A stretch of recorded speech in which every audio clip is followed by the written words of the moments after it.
Olá pessoal, sejam bem-vindos a mais uma videoaula. Vamos dar continuidade ao tema da jornada de trabalho e agora nós vamos estudar a jornada extraordinária, bem como os mecanismos de compensação. Nós sabemos que a jornada extraordinária ou sobrejornada se constitui no lapso temporal de trabalho ou disponibilidade do empregado perante o empregador que ultrapassa a jornada padrão e habitual que é fixada no contrato de trabalho.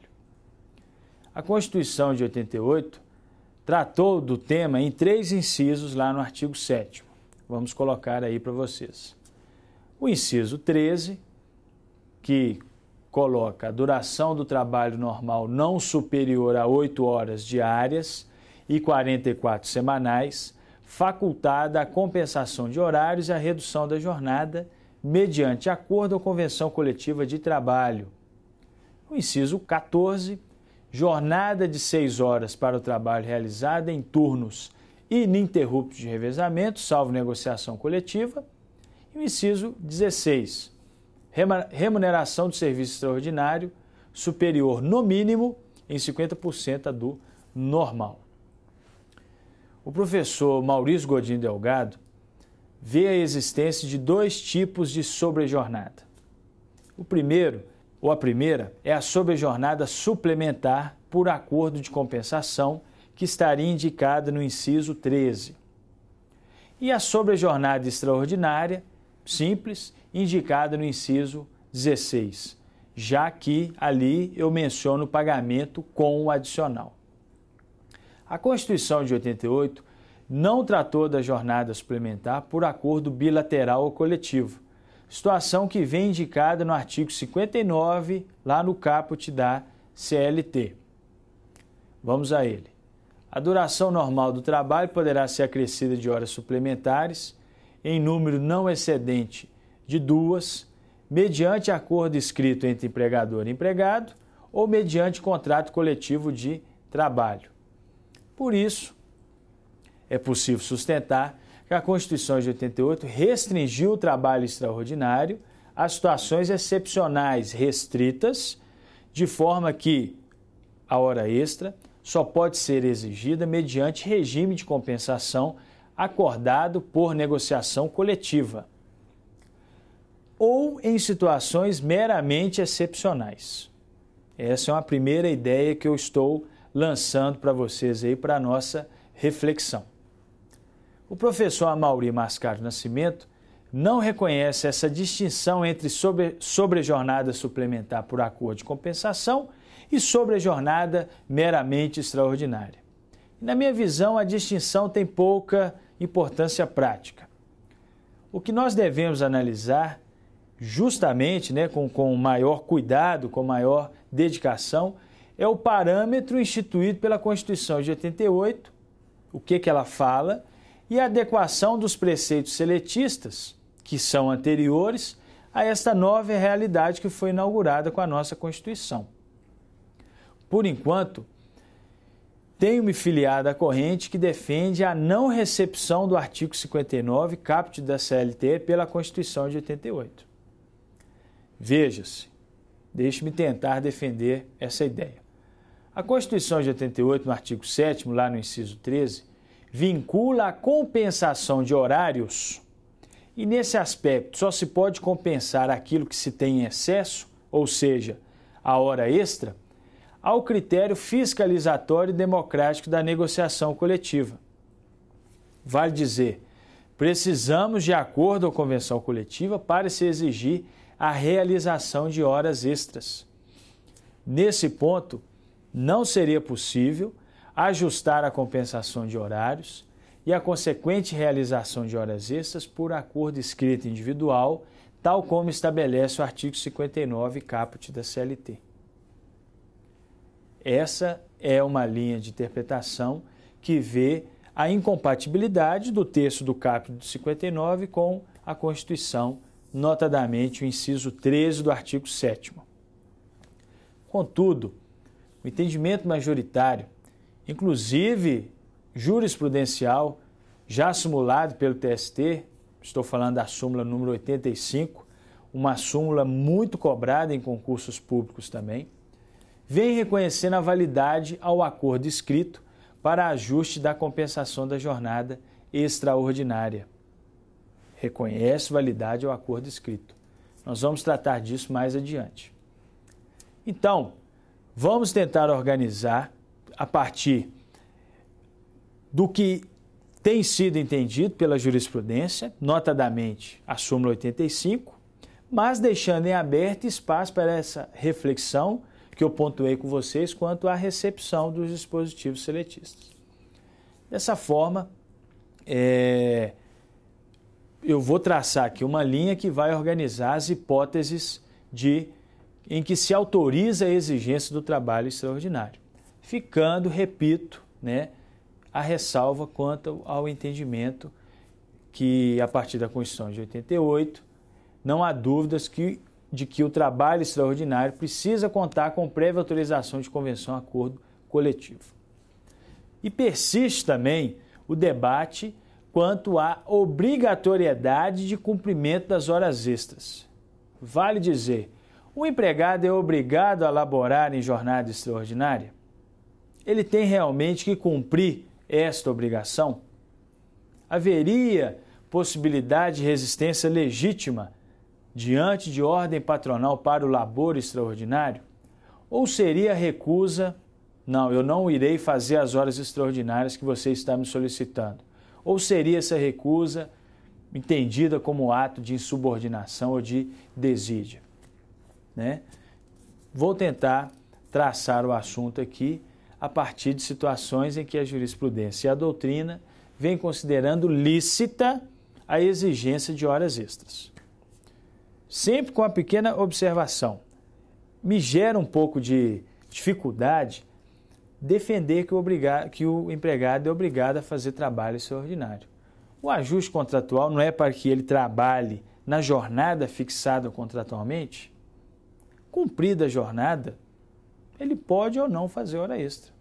É claro que a força de mercado, a subordinação jurídica, a condição de hipossuficiência não permite ao empregado resistir a essa exigência patronal. Mas, se nós tivéssemos, por exemplo, estabilidade no emprego, a realidade poderia ser diferente.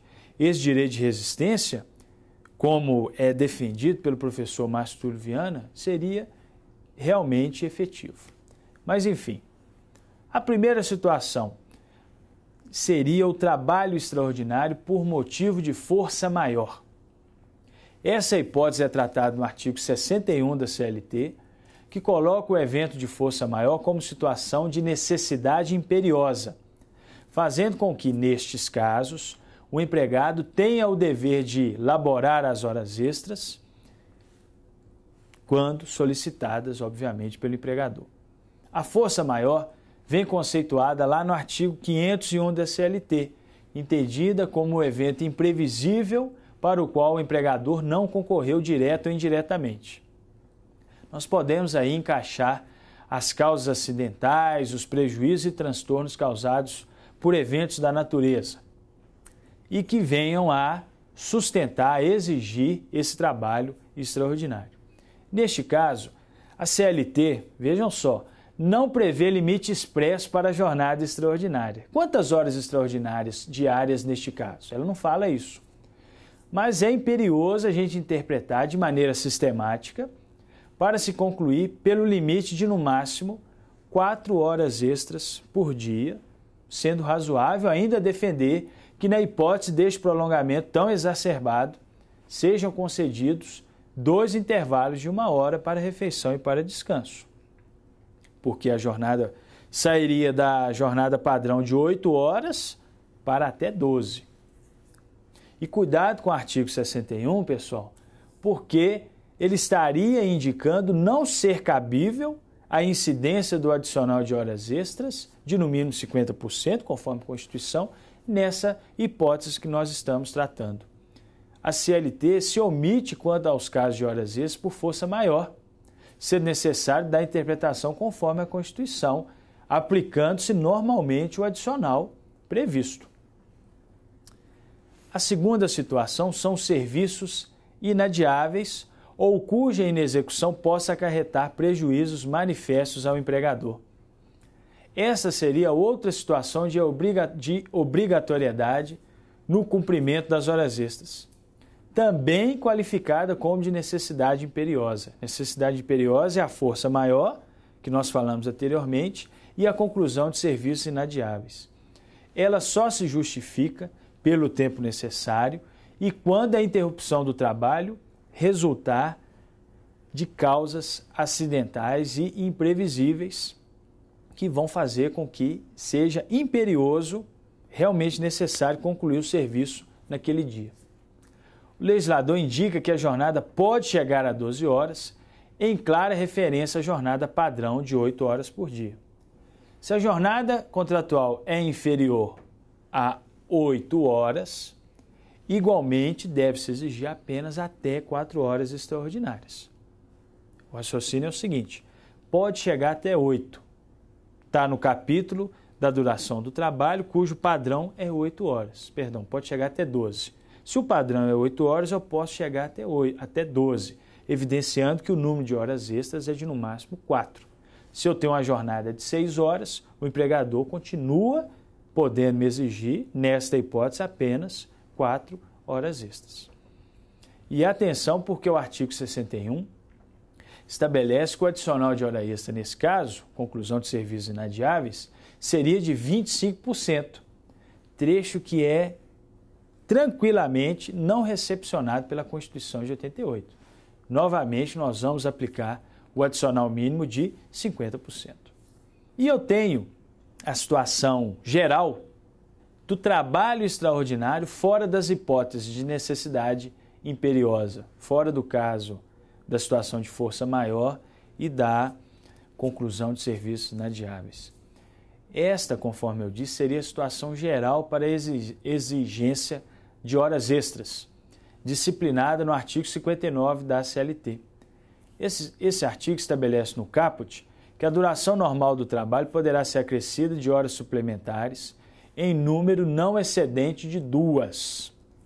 Em número não excedente de 2. Mediante acordo escrito entre empregador e empregado ou mediante contrato coletivo de trabalho. Na minha opinião, quando a CLT utiliza a expressão contrato coletivo de trabalho, ela quer se referir a acordo ou convenção coletiva de trabalho. Dessa forma, pode ser exigido do empregado o labor extraordinário, desde que em número não excedente de 2 horas por dia e caso haja previsão contratual, acordo escrito entre empregado ou empregador ou acordo ou convenção coletiva. Para a professora Alice Monteiro de Barros, fora dessas hipóteses e requisitos, força maior, conclusão de serviços inadiáveis e a hipótese do caput do artigo 59, cuja recepção de constitucionalidade, conforme eu pontuei anteriormente, é duvidosa, fora dessas hipóteses, o empregado pode se recusar validamente a realizar o labor extraordinário. Então, eu teria um quadro até razoável. Força maior e conclusão de serviços inadiáveis, numa ideia ali de solidariedade ao empregador para diminuir os prejuízos que ele pode sofrer e também observando a boa-fé contratual. E no caso do caput do artigo 59, quando há previsão no contrato ou autorização lá na convenção ou no acordo coletivo. Fica um quadro até interessante. Se não há, por exemplo, previsão no contrato, ou se a convenção coletiva da categoria se silencia sobre o assunto, eu, como empregado, não estou obrigado a fazer hora extraordinária. Obviamente que, em qualquer dessas hipóteses, as horas extras devem ser quitadas com adicional mínimo de 50%. Essa última hipótese do artigo 59 tem uma aplicação muito ampla, muito geral, até mesmo legitimando a realização de horas extras habituais, rotineiras, de forma que a regra geral do trabalho limitado a 8 horas por dia acaba sendo desvirtuado. Por isso, o número de horas extras que se pratica no Brasil é tão alto, conforme apontou o estudo do DIEESE que foi disponibilizado para vocês.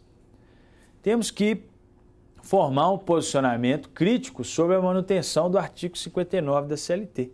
Manutenção de interpretação, na verdade, porque ele viabiliza a realização de horas extras como se fosse regra e não exceção.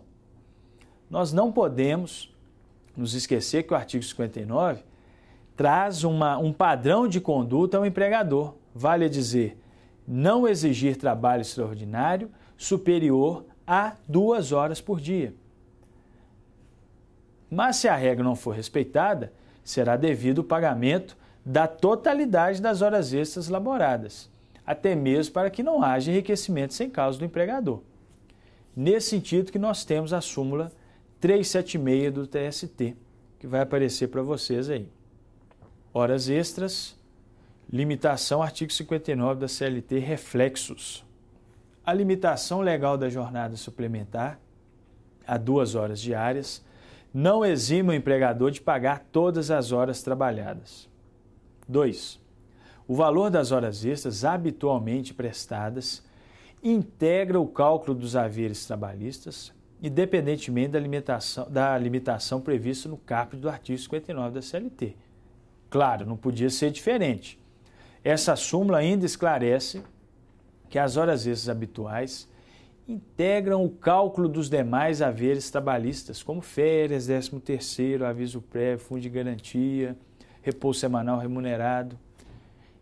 Gera reflexo no cálculo das outras parcelas.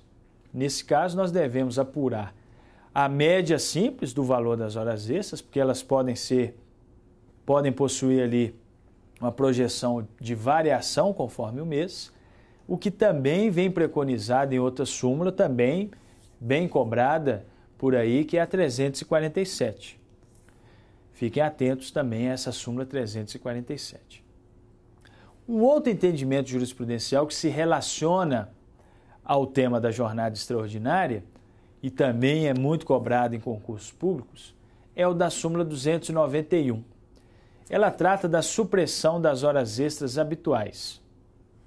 Quer dizer, diante do padrão geral do artigo 59, a prática do trabalho extraordinário ela é tão comum que ela passa a ser rotineira e habitual. E a súmula 291 trata justamente da situação em que o empregador retira a exigência do trabalho extraordinário. O empregado se acostuma com aquele padrão remuneratório e, de uma hora para outra, ele deixa de existir porque ele não está fazendo mais aquelas horas extraordinárias. Neste caso, haverá um desfalque patrimonial no salário do empregado. Por isso, caberá ao empregado uma singela indenização. Vamos ver a súmula. Súmula 291 do TST, horas extras, habitualidade, supressão, indenização. A supressão total ou parcial pelo empregador de serviço suplementar prestado com habitualidade, durante pelo menos 1 ano, assegura ao empregado direito à indenização correspondente ao valor de 1 mês das horas suprimidas, total ou parcialmente, para cada ano ou fração igual ou superior a 6 meses de prestação de serviço acima da jornada normal. O cálculo observará a média das horas suplementares nos últimos 12 meses anteriores à mudança, multiplicada pelo valor da hora extra do dia da supressão. Vejam que se trata de uma pequena indenização correspondente a um único pagamento equivalente ao valor da média das horas extras que habitualmente eram prestadas pelo empregado. Essa súmula, com o devido respeito, literalmente mostra como que o TST legislou sobre esse assunto, criando efetivamente essa indenização, porque não existe previsão legislativa a esse respeito. Muito bem. Um tema que tem sido muito debatido na jurisprudência diz respeito ao período que o empregado leva para realizar a troca de uniforme e a sua higienização, como tomar banho. O artigo 58, parágrafo 1º da CLT e a súmula 366 do TST, que nós já até colocamos aqui em estudo, estabelecem que as pequenas variações no cartão de ponto, aqueles minutos residuais, antes ou depois do horário, e que não sejam excedentes de 10 minutos por dia, não caracterizam hora extraordinária nem justificam o desconto salarial. A partir desta orientação, alguns julgados têm considerado que o tempo que o empregado leva para trocar o uniforme ou realizar sua higienização devem ser considerados como tempo à disposição do empregado. Se o período for excedente de 10 minutos diários, devem ser remunerados como horas extras, caso venha a ser ultrapassada a jornada diária. É por isso que muitas empresas liberam os empregados para a troca de uniforme 15 minutos antes do horário final da jornada, justamente para que eles tenham tempo de trocar o uniforme, tomar um banho, enfim, fazer a higienização. E ainda, sob esse respeito, eu tenho o entendimento da súmula 429. Ela vai dizer, ela vai tratar do tempo de deslocamento entre a portaria e o local de trabalho. Ela vai aparecer aí para vocês. Súmula 429, tempo à disposição do empregador, artigo 4º da CLT. Período de deslocamento entre a portaria e o local de trabalho. Considere-se a disposição do empregador, na forma do artigo 4º da CLT, o tempo necessário ao deslocamento do trabalhador entre a portaria da empresa e o local de trabalho, desde que supere o limite de 10 minutos diários. Acho que discorremos aí de maneira satisfatória sobre a jornada de trabalho e falando também das horas extraordinárias, então temos que falar necessariamente dos mecanismos de compensação. Basicamente, duas são as formas de realizar a compensação de hora extra. Vale dizer, bloquear o pagamento de horas extraordinárias e também do adicional mínimo de 50%. Eu vou ter o acordo individual para compensação e o banco de horas. Vamos avaliar novamente o artigo 59 da CLT. A duração normal do trabalho poderá ser acrescida de horas suplementares, em número não excedente de 2, mediante acordo escrito entre empregador e empregado ou mediante contrato coletivo de trabalho. Parágrafo 1º. Do acordo ou contrato coletivo de trabalho deverá constar obrigatoriamente a importância da remuneração da hora suplementar, que será pelo menos 20% superior à da normal. Parágrafo 2º. Poderá ser dispensado o acréscimo de salário se, por força de acordo ou convenção coletiva de trabalho, o excesso de horas em um dia for compensado pela correspondente diminuição em outro dia, de maneira que não exceda no período máximo de 1 ano a soma das jornadas semanais de trabalho previstas, nem seja ultrapassado o limite máximo de 10 horas diárias. Na hipótese de rescisão do contrato de trabalho, sem que tenha havido a compensação integral da jornada extraordinária, na forma do parágrafo anterior, fará o trabalhador jus ao pagamento das horas extras não compensadas, calculadas sobre o valor da remuneração na data da rescisão. Os empregados sob regime do tempo parcial não poderão prestar horas extras. Então vamos por partes. Empregado em regime de tempo parcial não pode laborar hora extra, justamente para que não ocorra o uso abusivo desse formato de jornada de trabalho. O adicional das horas extras, é óbvio, não é de 20%, é de pelo menos 50% sobre o valor da hora normal, conforme já dito e reiterado aqui, conforme estabelece a nossa Constituição. O parágrafo 2º desse artigo institui o banco de horas. Sobre o assunto da compensação, nós temos, e aí eu já estou deixando a recomendação para vocês de necessariamente consultar a súmula 85 do TST. E então, eu tenho o acordo individual e o banco de horas como mecanismos de compensação. De qualquer forma, mesmo que eu trabalhe com a ideia da compensação da hora extra ao invés do pagamento, eu tenho que respeitar o limite de no máximo 2 horas extras por dia, conforme o 59 fala. O acordo individual é legitimado pela súmula 85. A súmula 85 autoriza o mecanismo de compensação através de acordo individual entre empregado e empregador. mas para que não haja um abuso, a jurisprudência vem reafirmando que o acordo individual de compensação só pode corresponder àquela compensação mais imediata, aquela que vai ocorrer no lapso temporal máximo de uma semana. É muito comum, por exemplo, você ajustar esse acordo individual no comércio, por exemplo, ou empregados de escritório, para que não haja trabalho aos sábados. De forma que durante a semana, ao invés de trabalhar 8 horas, você trabalha 9 e ao final da semana eu não ultrapassei as 44 horas e o empregado também fica livre do trabalho aos sábados. Esse acordo de compensação na semana pode ser feito através de acordo individual, uma cláusula do contrato de trabalho, um termo aditivo, um documento à parte.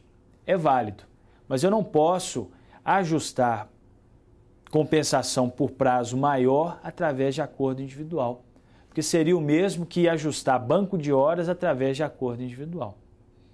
E o banco de horas, que é a segunda forma de se promover a compensação, tem que ser firmado necessariamente por acordo ou convenção coletiva.